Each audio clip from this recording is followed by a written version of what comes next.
Oh, it's my chemistry book. That's my favorite subject. Really? Yeah. Do you want to learn more about chemistry? Yes, please. Okay.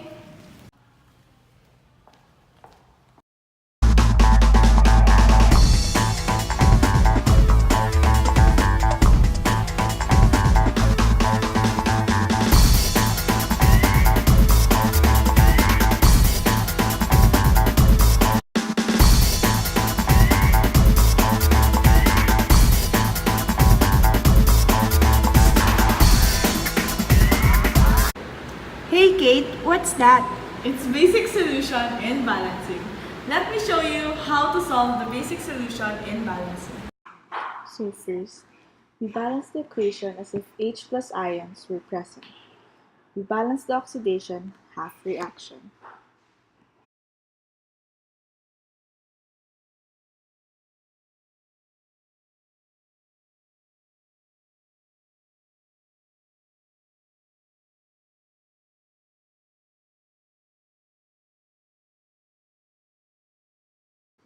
Next, we balance the carbon and nitrogen.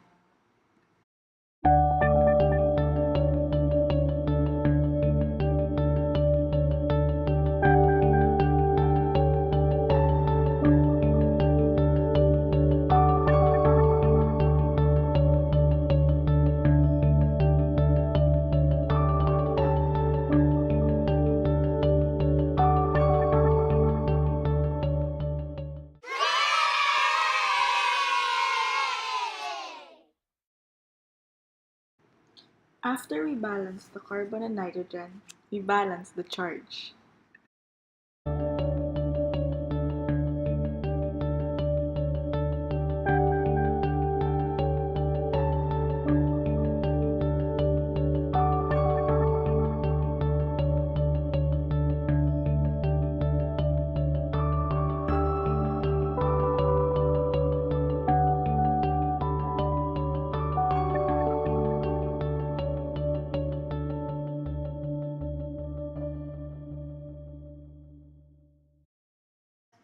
The next thing we do after we balance the charge, we balance the reduction half reaction.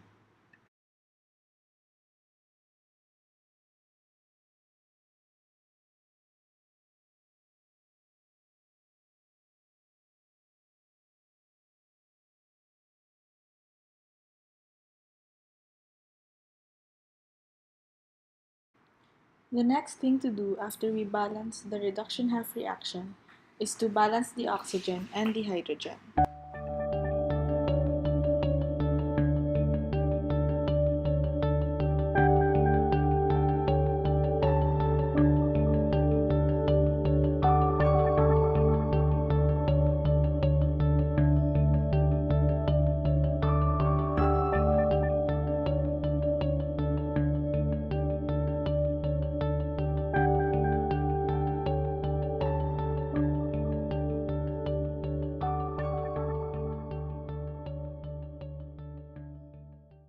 After we balance the oxygen and hydrogen, we balance the charge by adding electrons to the side wherein there's the H+.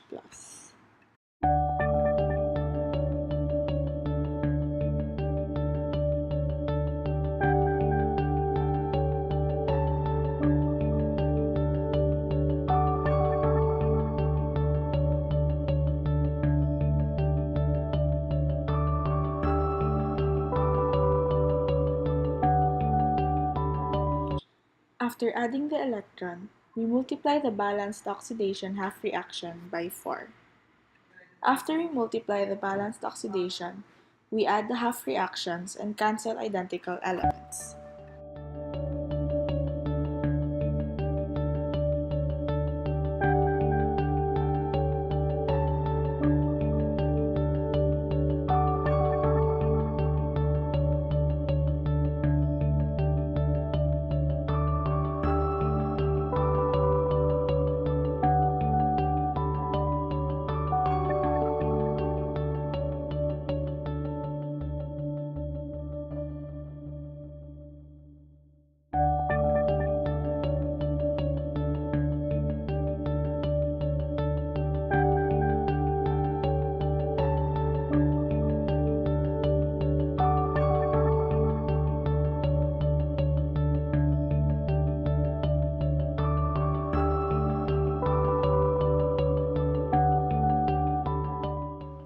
Next, we add OH negative ions to both sides of the balanced equation to eliminate the H plus ions. We need to add 4 OH negative to each side.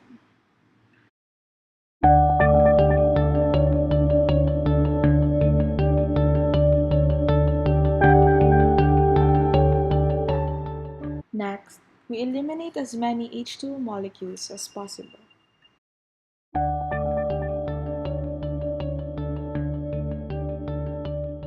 After eliminating the H2O molecules, we add everything up until we get the final answer. We should check that the elements and charges are balanced.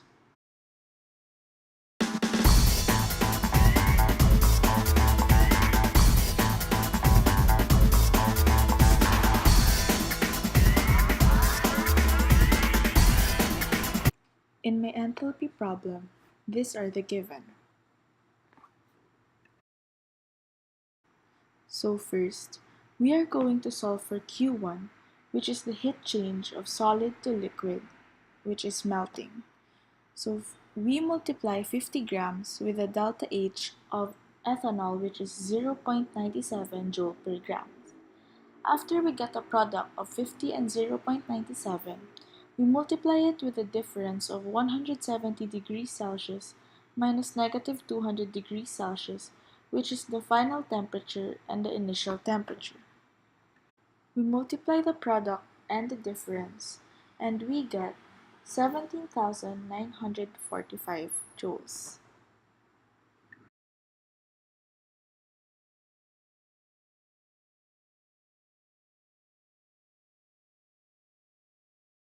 The next thing we do is to solve for Q2, which is the delta H for fusion. So 1 mole is equivalent to 46 grams. So we divide 1 mole over 46 grams and we multiply it with the delta fusion, which is 5.02 kJ per mole, and we multiply it with the mass of ethanol.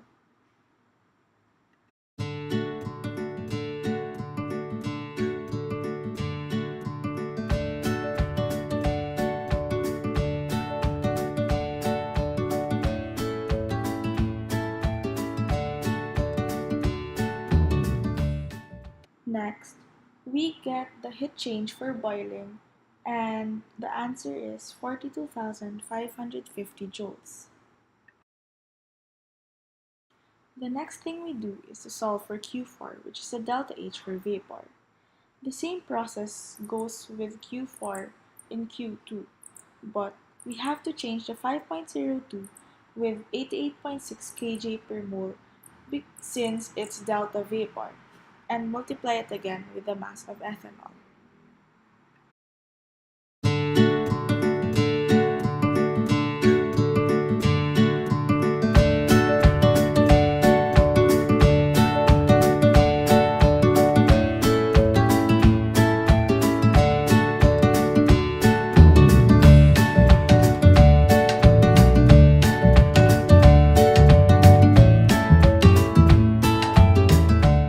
Then, we solve for Q5, which is the heat change of steam. Same thing goes with Q5 and Q1 and Q3, but we have to change the delta H enthalpy for gas, which is 1.94 joule per gram. So it's 50 grams times 1.94 joule per grams multiplied with 170 degrees Celsius minus negative 200 degrees Celsius. And we get 35,890 joules. Then we add everything up and we get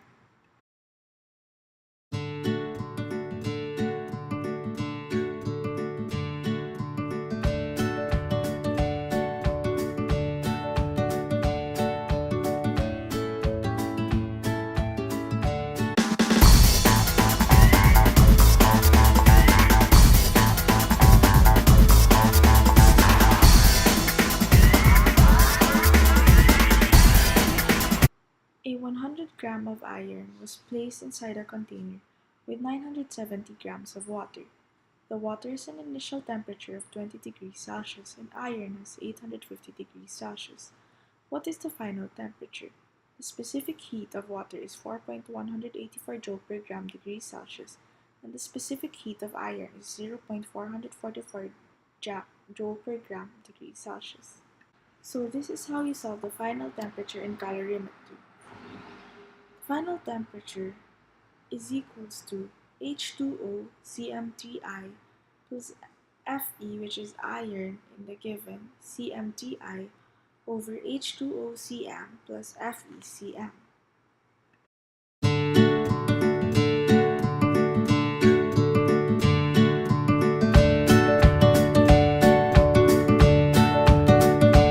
Next, we multiply the specific heat of water, which is 4.184, with the 100 grams, which is the mass of iron, and the initial temperature of iron, which is 20 degrees Celsius. And it is added to 0.444, which is the specific heat of iron, multiplied again with the mass of iron, which is 100 grams, and 850 degrees Celsius, which is the initial temperature of iron. Then we divide it with the sum of the specific heat of water, which is 4.184, multiplied with the mass of iron, added to 0.444, which is the specific heat of iron added to its mass.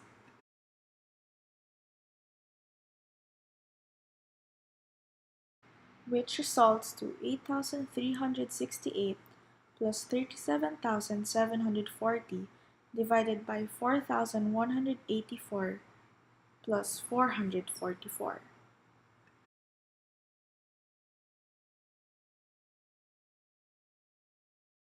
Which is equivalent to 46,108 divided by 4,628. And our final temperature is 9.96 degrees Celsius.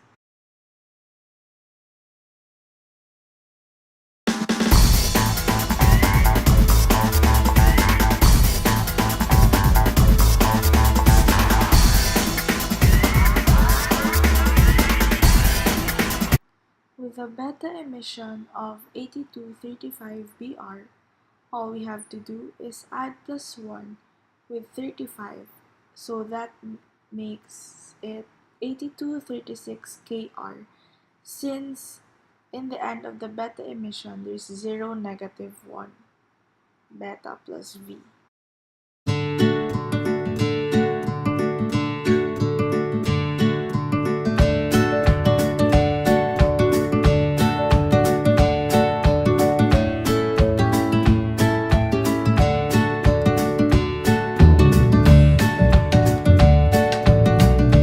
Next is for the positron emission of 3819 K potassium.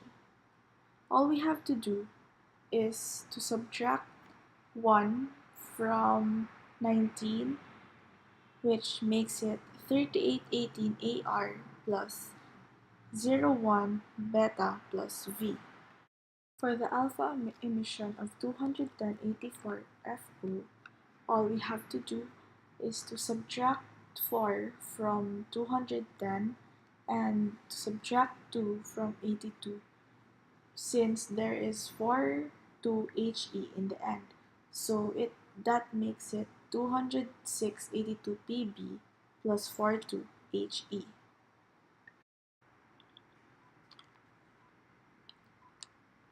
And for the K capture, we always have to remember that the 0, negative 1 beta always comes after the given.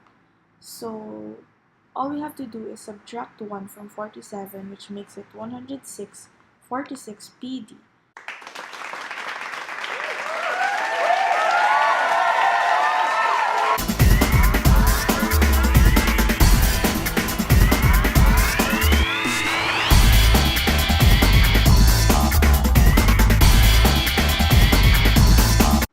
When we solve for half-life, we divide the grams remain by the grams of the isotope, which is 100.0 grams, which results to 0.0 grams.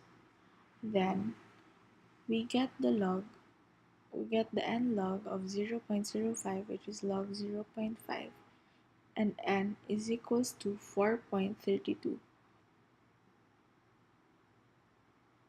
Then we multiply 4.32 by 36.0, which is the hours, to get the remaining time. So the time elapsed is equal to 155.6 hours.